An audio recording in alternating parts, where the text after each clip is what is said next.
lovelies, how's it going? Oh, I just spilled coffee. Luckily just on the table. That's my blue roll. Ah. Let me try that again without the coffee. Different camera angle. Oh my gosh. Why do I put the camera here and then have to move the camera here when I could just start with the camera here? Efficiency. Okay. The plan today is to sculpt one of my characters out of polymer clay. So I chose 4 of my favourites and you guys have been voting for which is your favourite out of those 4 favourites. The 4 were Mod Podge, Pumpkin Spice Catte, Bellatrix and Bunny Ghost. Bunny Ghost did actually take the lead for the first, I think, day, but then another character was catching up and may have overtaken. Let's see who you have chosen. Pumpkin Spice Catte. That really doesn't work. I'll put a visual on the screen. Second was Bellatrix. Third was Bunny Ghost. And not many people are crazy about Mod Podge. Only 9% of you. Poor Mod Podge. So I actually created Pumpkin Spice Catte last week in Mariah Elizabeth's Create This Book 3. Me and my husband went to a cat cafe. My hair in the book. And I did some quick kitty sketches, which I worked back into afterwards in the shed. And I also created Pumpkin Spice Catte. And her prompt was, well, I've covered it up. It was create a wish, which I realise now I was saying create wishes because I thought that that was an S. So there's me saying it wrong on the internet forever, along with many other things. Perhaps I should be wearing my glasses. I don't know if that worked. I tend not to wear them because they're so reflective. In fact, you can probably see my PC screen. Let's turn that off. Now, my only concern about this design is the cake roll in the middle. Doesn't really make sense. She's kind of built like a snowman, which would be 3 spherical shapes. A cake roll is more of a, would you say cylinder? But I just kind of glazed over that. I might also change her candle to a cinnamon stick.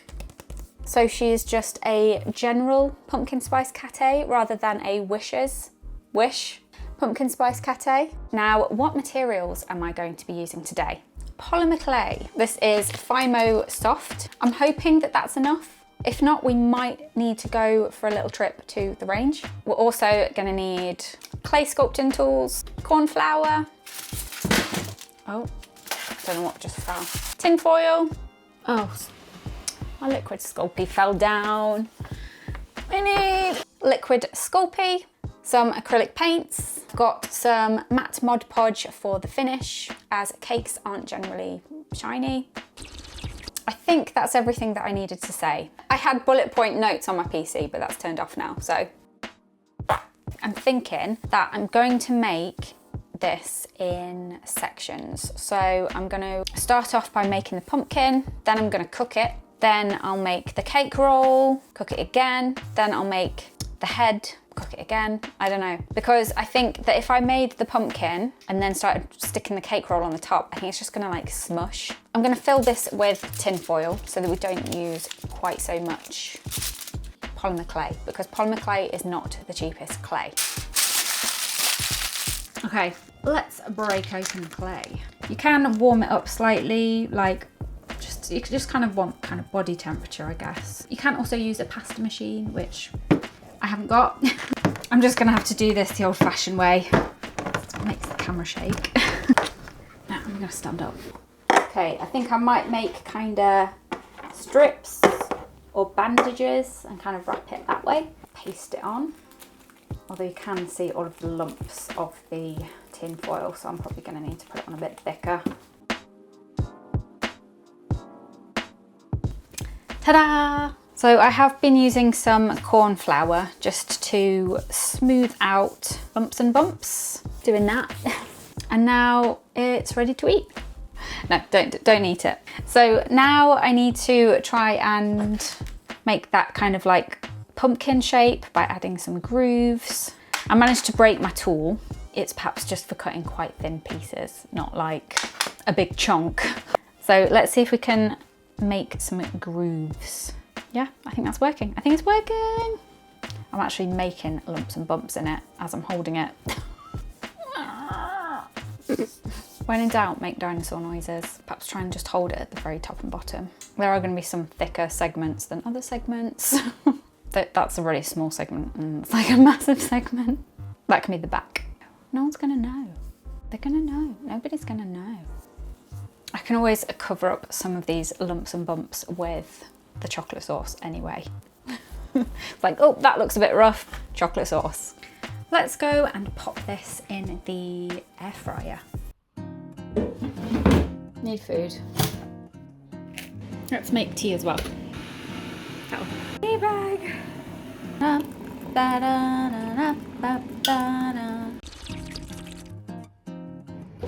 Okay, this will have to do. Don't do it. Do it.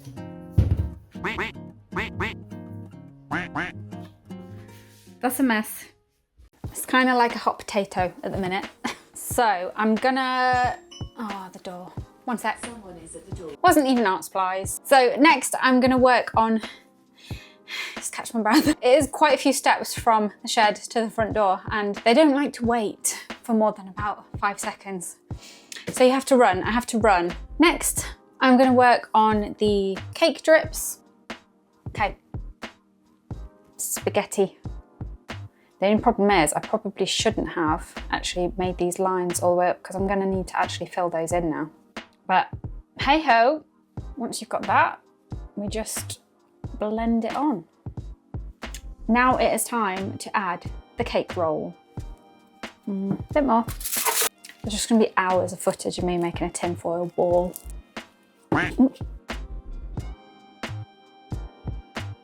Okay, so I've pretty much got the cake roll done. I'm only really going into a lot of detail in the front. I've added a little bit of texture with this tool to make it look kind of cakey. I meant to actually put some wire in this bottom piece so that I could kind of like stick this one on, but I didn't. So we're just gonna have to liquid Sculpey it and hope for the best. Put plenty on there. It doesn't matter if it drips a bit because it will just add to the drippy effect. And I'm gonna go and pop this in the air fryer. Wish me luck. These cameras getting covered in corn flour. Back in you go. Okay, that'll probably do. I'm gonna do it this way.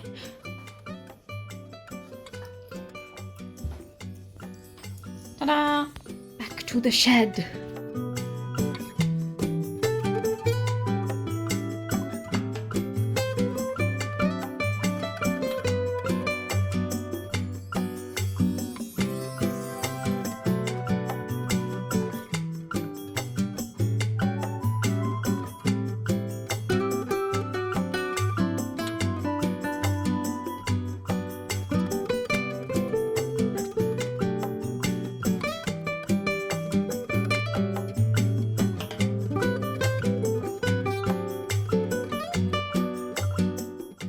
Okay, so this is how far I've got. The proportions are a little off. So I still need to do her paws and her tail, but that's all I've got left. But I did find some other clay left over from a different project, but this stuff is really hard. But I'm thinking perhaps if I mix this with this, then I might just have enough.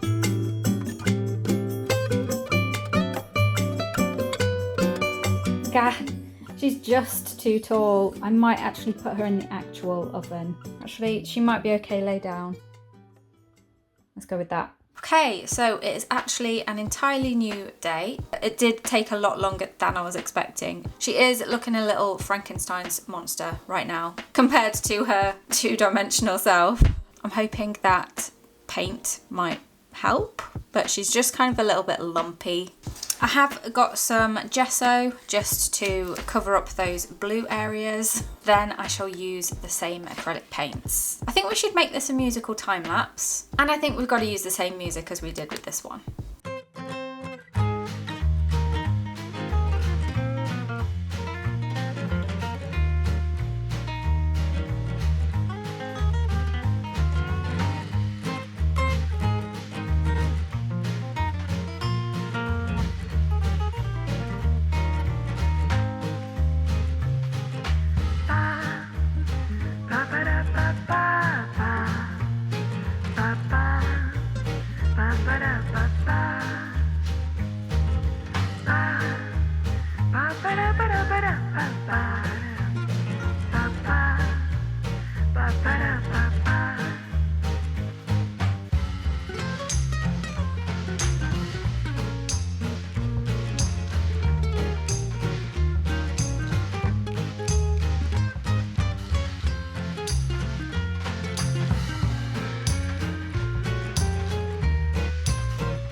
Okay, so she's all about finished. I just need to give her a coat of Mod Podge. She still looks a bit lumpy and is generally a slightly taller shape than the original painting. I think that's partly down to the scale and using tin foil.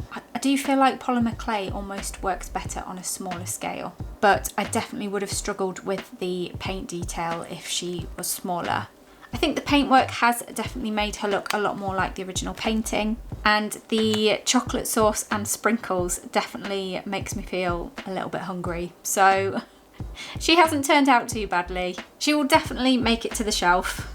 I have managed to break a sculpting tool and a paintbrush this week. I didn't catch it on camera, but I think I was cleaning that paintbrush a bit too aggressively. But I have learned the takeaway message from this. When in doubt, make dinosaur noises. Now I'm going to leave you with the outro that I filmed the other day because I'm currently in my jammies. If you've enjoyed today's video, sorry, it's a bit threatening. If you've enjoyed today's video, please don't forget to hit that like, share or subscribe, and I shall see you next week. Bye! Oh man, you can see all the mess.